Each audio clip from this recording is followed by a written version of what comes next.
All right, welcome back, everybody. And we are here with Lauren of High Caliber Canine, someone who lives and breathes high level dog training canine athletics.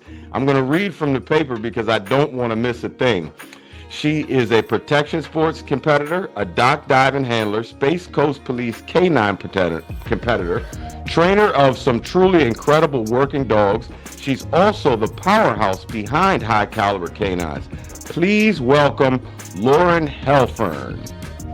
And Lauren is a nationally respected trainer, competitor, and breeder specializing in high drive working dogs. She's the founder of High Caliber Canine. She trains and competes with Belgian Malinois and Dutch Shepherds in some of the most demanding dog sport arenas, including protection sports, dock diving, the Space Coast Police Canine Competition, as we talked about. She and her dogs have consistently earned top placements. She's known for her clear communication, high performance training methods, and deep understanding of working dogs, genetics, and also she breeds exceptional working line Malinois and Dutch Shepherds. Her dogs are placed in sport, law enforcement, and experienced active homes across the country. Lauren's mission is to educate the public about responsible working dog ownership, promote high quality training, and showcase the extraordinary partnership that can be built between humans and dogs through structured sport, teamwork, and trust. Lauren, thank you for joining us today. Did I miss Thank you for having me. did I miss anything? No, you're about covered more than I could think of. All right, cool. Well, that's the benefits of AI, right? So, for people who haven't heard of you or don't understand how you even get involved in something like this, what how did this become something part of your life? Well, I started with horses. I was a barrel racer, and trained a lot of some crazy horses where I got really injured. So during that recovery, where I shattered my collarbone, um, broke a couple bones as well, other bones. I wondered, what can I do? I need to train something. I need to work with something. So I moved to dogs thinking that it'll be a lot safer and cheaper. It wasn't. So you thought until the sixth, the seventh, the eighth dog, right? Oh, that's cool. Yeah, So right. And it's funny because I have horses now too. So nothing much has changed here. So did you jump straight into training to breeding? What was your first foray into the dog world? I started with training and then I moved to sports, and then I realized that the breed in itself, Malinois and Dutch Shepherds, there's a lot of them that shouldn't be bred. That's not what the breed is about. It's not about preserving the breed anymore. It's just about how intense is this dog, how mean is this dog, without thinking about is this dog a liability. And the breed in itself has become very either washed out or very cracked out. So I kind So of moved from the sport world to the breeding world. so you jumped in straight to Belgian Malinois when you came into Yes, dogs. Wow. And how long have you been in Belgian Malinois now? I'd say about 5 to 6 years. 5 or 6 years. Wow, that's and so you came in, you got right into sporting before breeding. Yeah, yeah. So you mentioned dogs that shouldn't be bred. When you're looking at say a dog that you want to breed, what are you exactly looking for in terms of physical characteristics, or is it temperament? What's the first thing you think of when you think about, say, a breeding stud, for instance? I look at how is this dog's. I look at from the beginning. What are the parents like? What are the grandparents like? How easy was the dog to breed? How quick did the dog mature? Because what you're ultimately looking for overall across the board for sport dogs is quick maturity, healthy parents, easy breeding. No issues with heat cycles or whelping puppies. Because we don't want a female that is known to eat puppies. Right, right, right. Um, and then you're looking for how social is that dog, how How is that dog able to flip from, drive to in home? Right. Lower intensity to higher intensity. A lot of these dogs can't do that. Right. So, but a lot of that relies on the owner, right? Like, if my personality were more of a passive, would this be a breed that I would want to jump into, Belgian Malinois? It could, absolutely. The whole point of the breed is how versatile they are. And anybody should be able to handle these dogs. If they're bred correctly and trained correctly. So, a dog, how old is a dog? Yes. If someone was to receive one of your dogs, how old would that dog be typically when I would get a dog from you? It really just depends on what you want. I have finished dogs. Like yesterday, I just sold a finished dog that was 16 months old to a Okay. family that's never had a Belgian Malinois. And then, there's dogs for the normal working people that want a little bit more intensity and headaches. Those dogs are usually 8 weeks old, and those are directly off of my females. Okay. And so, how many generations does one have to breed in order to consider themselves a senior breeder? Because there's a lot of different levels of breeding, and to separate, like you hear backyard breeder, this and that. I've checked your credentials. I've seen what you do in your competitions, and we're going to get to that because that's the fun stuff that people really want to talk about. And I'm sure you want to talk about the trophies. What makes how can a person, if I say, okay, I want to get a Belgian Malinois, how do I know that I'm talking to the right breeder? I would say, me personally, if it's hard because the general public, they don't know the breeds and they don't know what to look for. But usually, lately I've been seeing a lot of people that aren't new, they haven't been in sports at all, but they're looking for dogs for sports, and they are looking for the most top questions I get asked here are, how are the parents in public? How is the female around children? How is the female in the house? How easy was it to trial your female? Those are the top questions that I'm being asked, and those are the best questions to ask. You want to know that this dog comes from parents that are not being in a kennel. Kennel Right, work, kennel right. work, kennel work. We want an in-home situation, out of the house. A dog that's able to be a pet. Because even if they're working dogs, sport dogs, at the end of the day, you get home and you're laying in bed, you want a pet dog too. Right, right. Real talk.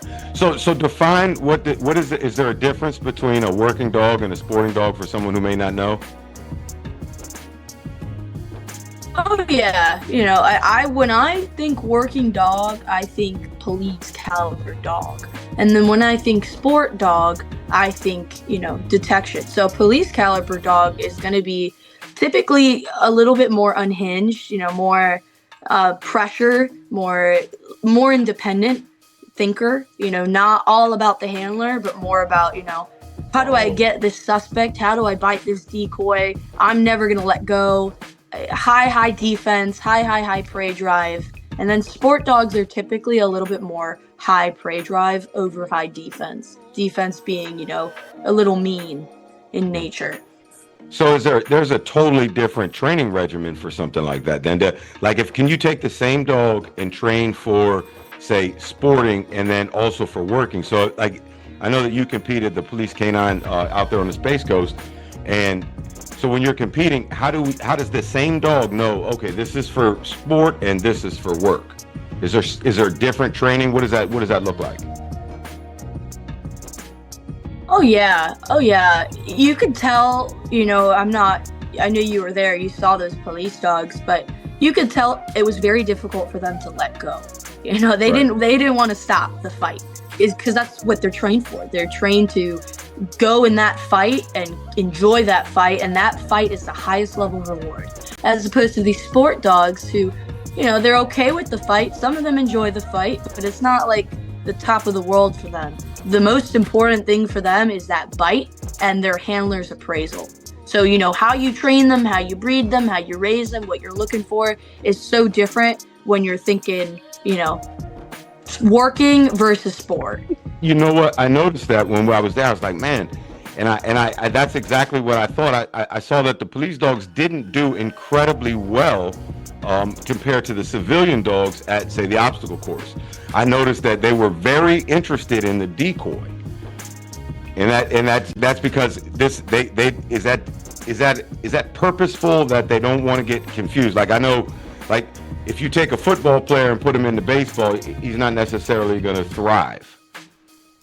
I personally don't think so. I think it's just it's hard. It's hard for those handlers who, they don't do a million sports. They aren't training for like PSA, which requires a tremendous amount of neutrality and clarity in a dog. So it's not something that they considered to train. The police dogs, they want them to bite. They want them to not care what they're biting or how they're biting or who's hitting them or anything like that. So they purposely made these dogs feel like that bite is all they want. So now they're doing this competition where it's like, no, not anymore. Can't have that bite. Right. It's hard for them. I'm glad that you clarified that. I heard some when I was walking in and out. I heard people saying, "Wow, the police that was unimpressive," and I thought to myself, that's because they don't act. This is play. They don't know how to play. They know how to work. So I'm glad you clarified that. So let's go. Let's take us back to Friday night. So let's take us back to leading up to Friday night. You had this once a year competition, the police canine competition. Is this a big deal for your kennel? No, I wouldn't say so. No. It's just fun?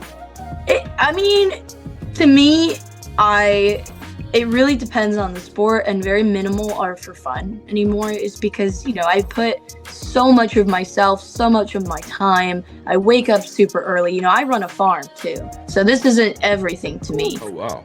Yeah, I have horses and pigs and sheep and, a bunch of stuff I manage as well. And so for me, the biggest event of the year is going to be anything PSA.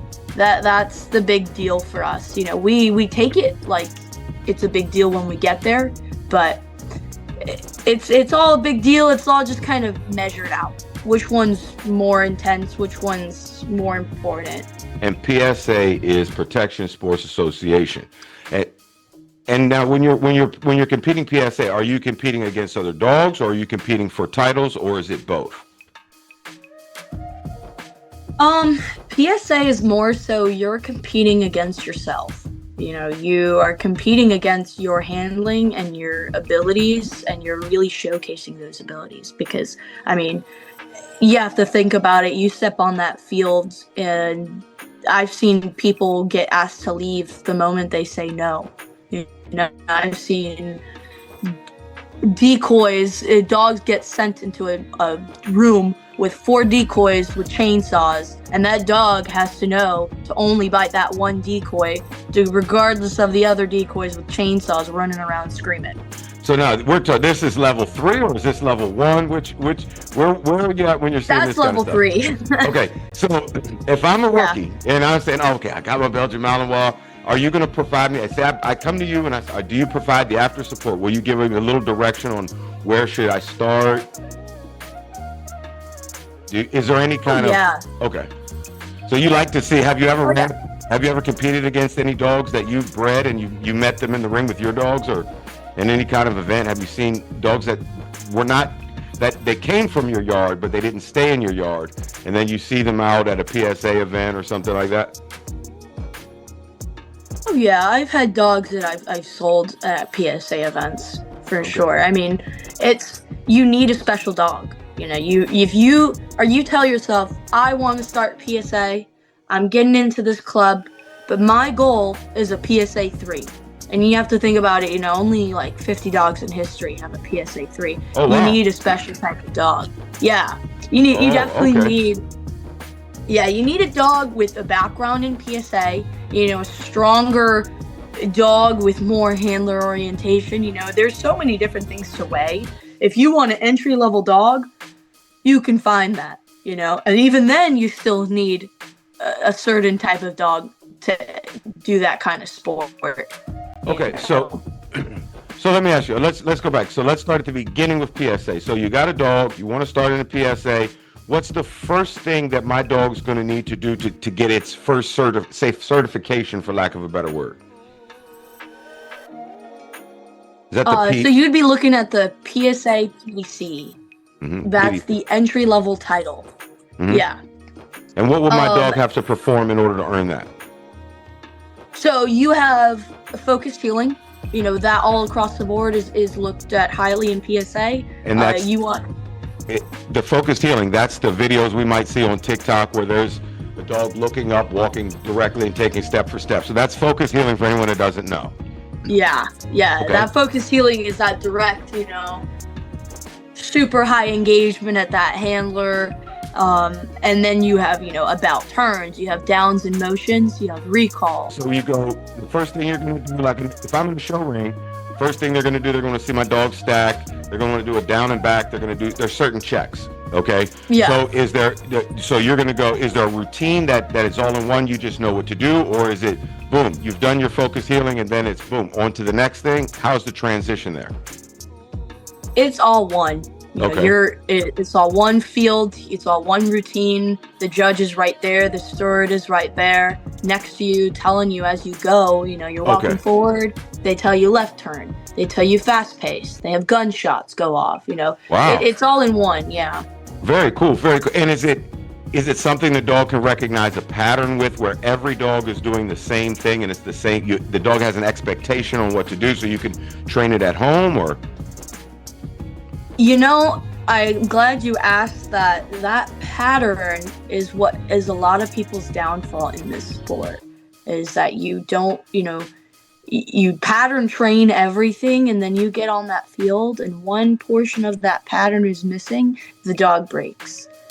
So you want a dog that's not trained to that pattern and just trained to you. And your word is the most important thing to them. Whatever you say next, they're looking for it. Wow, that's really cool. So going into, and how many dogs currently and how many dogs total have you had do PSA work, like actually perform PSA events that have gotten, got their titles, PSA 2, tell us all about it. Like brag a little bit. Right. I took a really big break from PSA for the last year, as I was, just kind of busy with things. It's a lot. It's a big sport to do. I have my dog Reaper, who's finishing up the PSA 2s, and then I have my dog Venom, who's going into the PSA 1s, and then Psycho, who's also going into the PSA 1s as well. But, they're really great dogs, but I personally feel like the only dog with the caliber for the 3s is going to be Reaper, the one that's finishing up those 2s. She's the only one that's going to have the when you say have the credentialing, I mean, meaning the intelligence, the drive. I mean, give me the whole thing. Is this a long term? When you're going into PSA 2, how long is the course? Oh man, I mean, it's pretty long. It's pretty intricate too, and you have no idea what it's going to be until you step on the field. Then they tell you, now you're doing this. It's not written down like the PDC and the PSA ones. So you have no idea what to prepare for. You just hope that you're prepared for enough things. And that's why it's so difficult, and it's pretty long. They expect you, though they have those 2 decoys, on the field, and your dog's healing, and they expect your dog not to touch those decoys, and those decoys are screaming and they're right next to you. I've had them spray me with water. I've had them have me sit in a wheelbarrow while they wheel me around. So and so they're looking for the same dog who won't react in those situations to then be in a situation that, will they offer them a situation that they want the dog to react? Yeah. So take us, how might that, I mean, the last time, have you ever done the PSA 2 before?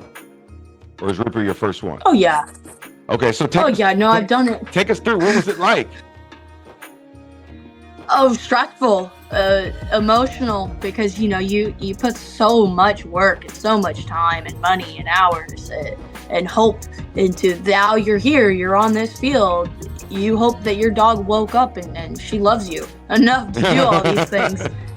Because most of them, they go on that field and they go, woo, right, bite the decoy as soon as they start. Really? And it's so yeah. only, can you pick, now when you're picking a dog, and you go and you walk into an arena. I know I used to do this when I was showing dogs. I would look at a dog and I'd go, "That's my competition," or "This dog is good," or "This dog is bad." How are you? Are you picking them? Are you like, "Ah, that dog's going to perform well," or? It's impossible. I've tried, but it's impossible. You'll have dogs that are in the warm-up area, and they're looking good. They're healing, they're nice, and they're looking super clean. And then the moment they hit that start cone, dog's head goes from here to here, and then there's no getting that dog back. It's gone. Now it's doing its own thing the whole trial. So you're talking 1,000 hours of training gone, just because Yep. the situation. Yeah. So Yep. is it? I mean, when I said 1,000, I thought I was being generous. So how many hours would you say go into getting one single dog from your yard? You start training at how old? 8 weeks. 8 weeks. Wow. Stacking, or what is that? What does training at that age mean? It means it's just building a relationship, building drive, building grip in the bite, building that confidence, and building the lure. The lure is what's going to get you through obedience. If your Okay. dog's nose is to your hand, you can shape as many behaviors as you can. So define that, please. Explain when they say to the hand. Yeah, so a puppy, you want the picture of a puppy that you want for this sport is going to be a dog with high food drive. Because that high food drive is going to help you shape that focused heel. Because that focused heel, your hand is like this and it's right at your hip. And you want that dog's nose to be right here. So that as you fade the hand away, the dog's head stays up. Now, is there an importance in keeping the treat? Say, sometimes I've seen people put it because they're worried about their dog snapping, and they'll put the reward on the floor rather than give the reward from the hand. Is there an importance? Does that matter when you're doing that training? Oh yeah, you're building different levels of value. You want, when you first start, all the value to come from you. And even when I'm doing pet dogs or dogs that aren't in doing PSA, that value should always start from you. Because if you're taking it and you're putting the value on the floor, that source the dog thinks of goes, "Oh, okay, well, I can reward myself. I can get these rewards away from the handler. So what do I need the handler for?" So you're controlling all the variables of the reward system. And in any sport, in any kind of training, that's so important, because especially in this sport where the value is all over the field and the value has to come back to you, not the decoy, that's where all that comes into play. Okay, understood. That's very well put. Thank you for explaining that to us. Now, so let's move on to I saw your dog Venom from now. She produced in your yard. She's a Dutch Shepherd, correct? Yes. Okay. Is she from your yard? No.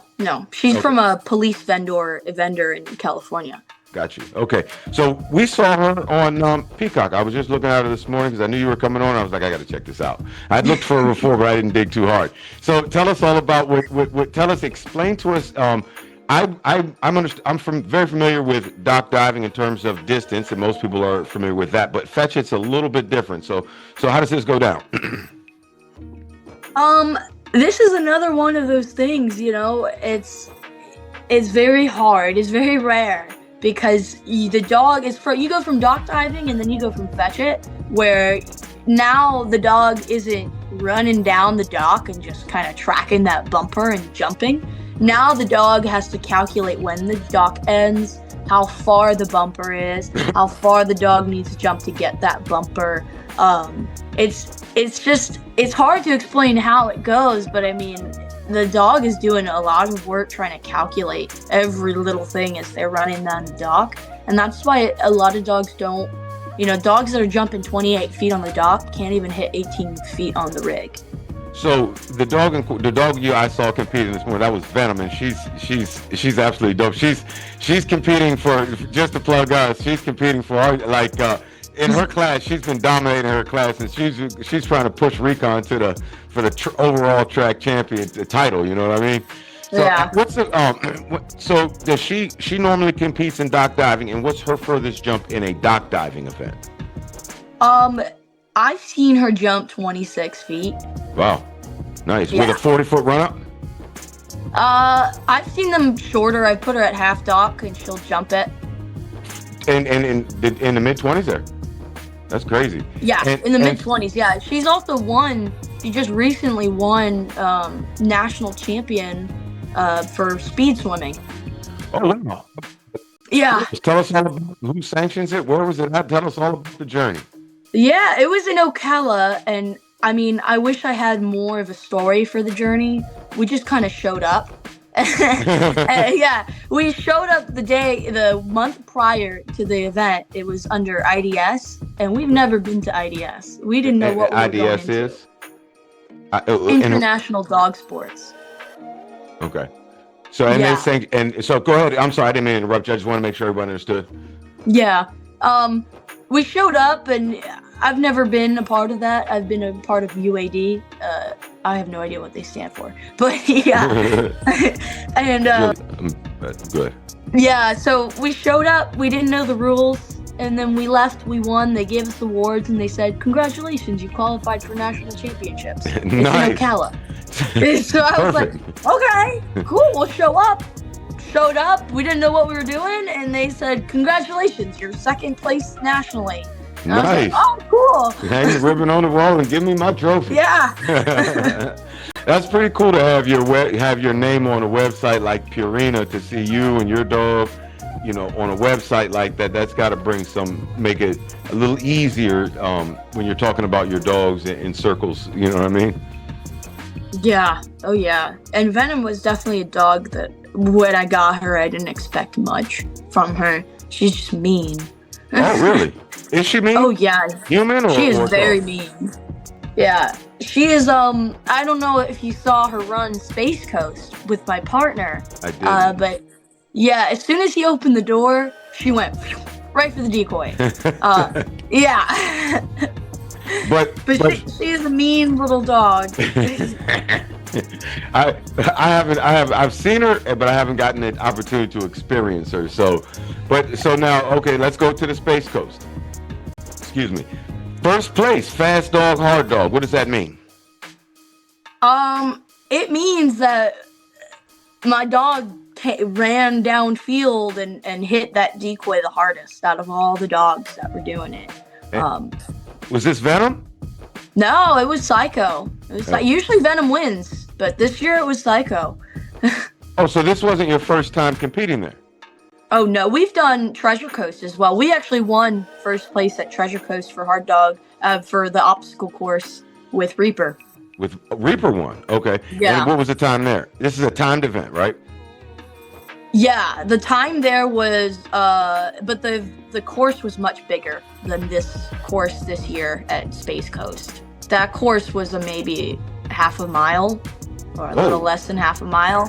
Yeah, it was a big course, and the time was minute 36. All right, take us back. You got to take us back. You can't tell us about a half-mile course. I know, there's so much going on. I ran that course with a broken toe. Yeah, and it was it was not fun, but it was fun when we won, for sure. Who'd you run it with? Reaper. Oh, Reaper. Okay, so she's just a beast. So is it brush? Is it with a half mile? I know, like inside, it's all staged to be like. I know, like if you're going to do one world, there's more real world. You're actually out on a trail. So on a half mile course, is it indoor? Is it something that's man made, or are you real world obstacles? What's that like? It's a stadium. It's like a duplicate of Space Coast. Essentially, you have the law enforcement teams too. Okay, just bigger. Yeah. And have you ever trained dogs for law enforcement? No. But you engage with. I mean, I'm just basically looking at what I see online, and I see that you've done a lot. You do the Space Coast regularly. Now, let me ask you: have you ever been inside of a decoy suit? Oh yeah. I did see that, so I had to ask you. I've decoyed my own dogs. Take us inside the suit. What? I'll tell you, it's hot. It's really hot in that suit. So have you ever been intimidated? Like the first time you went in the suit, I want to do it. Like in our league, I'm at the finish line. So a lot of times dogs are still coming after that lure. And like just at practice the other day, I had one like hyperextended my leg. She took me out, which I love it when they take me down. You know what I mean? So I want to get in a bite suit, but I'm a little bit like, all right, tell me about it. Honestly, it really it depends on the dog. You know, like if there, yeah, it really depends on the dog for sure. Like personally, I had a dog take me down, but it was a dog that wasn't super full. I didn't feel anything, you know. It just kind of pulled me down. Super full. Yeah, so super full is, you know, you have that sleeve here, and then you have the dog's jaws, and they are trained to go and bite and punch and punch and punch and come in as full as possible where there's no space left in their mouth. But some dogs can't do that. You know, it's genetic. So personally, my dog Reaper or Psycho, I would be intimidating. I've taken bites from them and it hurts. It hurts so much, no matter how much padding you have. If the dog's head is super big, that's when I would say be intimidated. Get out that muscle. Yeah. So, is there a difference in? I see that some decoys have their arms out and they're looking for an arm strike, and other decoys, I'll see the dog will make a decision and go, nope, I'm going chest center. You know what I mean? Is there a difference in training in that? Is that the dog's decision? It's definitely the dog and the nerve, for sure. You know, I mean, a lot of dogs, they get scared. They don't want to bite that pocket because it's hidden. That pocket being that bicep. So if that bicep is in and it's not presented enough, then a lot of the dogs break and they don't want to try. You know, they'll just go for whatever they can take, which oftentimes is usually the chest or a bit of the leg. And then I've seen dogs pop off because they're just not comfortable. You know, that bicep is where they want to be. And yeah, if any dogs are going for the chest or the leg because the pocket is hidden, then I'd say 8 out of 10 times a nerve thing. That the dog just didn't have the cojones that day. Yeah. All right. So I want you to brag all of the titles and which dogs have them, what you've done in your yard. And then we're going to finish up with a couple of more little fun questions. I think we have some here.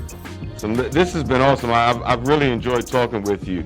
So tell us about your yard. Tell us anything you want anybody else to know. We got like almost 10,000 followers on our YouTube right now. You're talking to them. You put me on the spot here. I'll say, I mean, there's not much I can say. You really look at it, and that's enough. You know, when you look at it, you see, you know, the kind of dogs that they are and the kind of things that they can do. And a lot of kennels aren't proven females because females are not as important to them. They're just producers. So they use them as brood females. They never prove them. They never title them. They just breed them, and they don't know what they're going to produce. And if they produce good, great. They'll keep breeding them. And if they don't produce good, then they'll keep breeding them still, probably. Yeah. So I'd say my kennel is a lot different than most because all I do is I prove my females. Females are the top for me because they work with emotion, they work with heart, and all they want to do is be the best that they can be, as opposed to the male dogs that are more like, you know, oh, I love you, mom, but, you know, rainbows and butterflies kind of attitude. Yeah. Okay, so for someone who's seen this and is like, oh, hell yeah, I want to do that, without going too far, what is the very first step they should take after contacting you? No, I'm just joking. What's the very first step they should take towards getting involved, even if they have a dog already? Can any dog, let's just rewind real quick. Can any dog, any breed participate in the sports that you participate in? I would say no. If you want like a direct answer, I'd say no, for sure, because it's a lot. Okay, they can't participate because of physical limitations, but by the sanctioning bodies, are they allowed to participate? Just if someone wanted to get out, spend some time around dogs, okay. They may not. Yeah, they can try for sure, you know, but like weight pull. Yeah.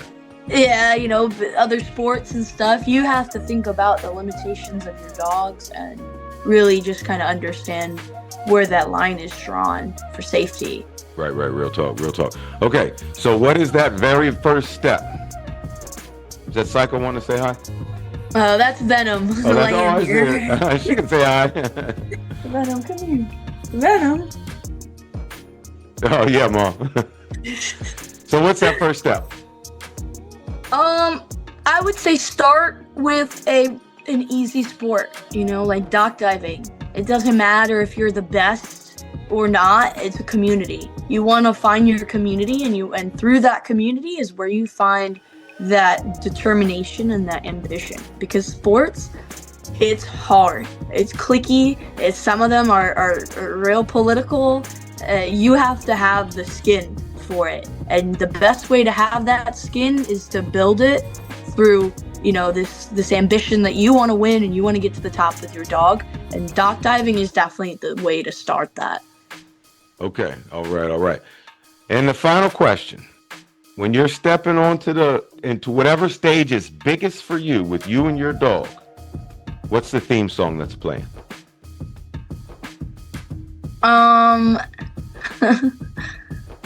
I'd have to say Don't Fear the Reaper by the Blue Oyster Cult. Because Reaper is part of my heart, that dog. So everywhere I go, every time I compete, I'm thinking about her and getting as far as we can in the world with her. So definitely Don't Fear the Reaper by the Blue Oyster Cult.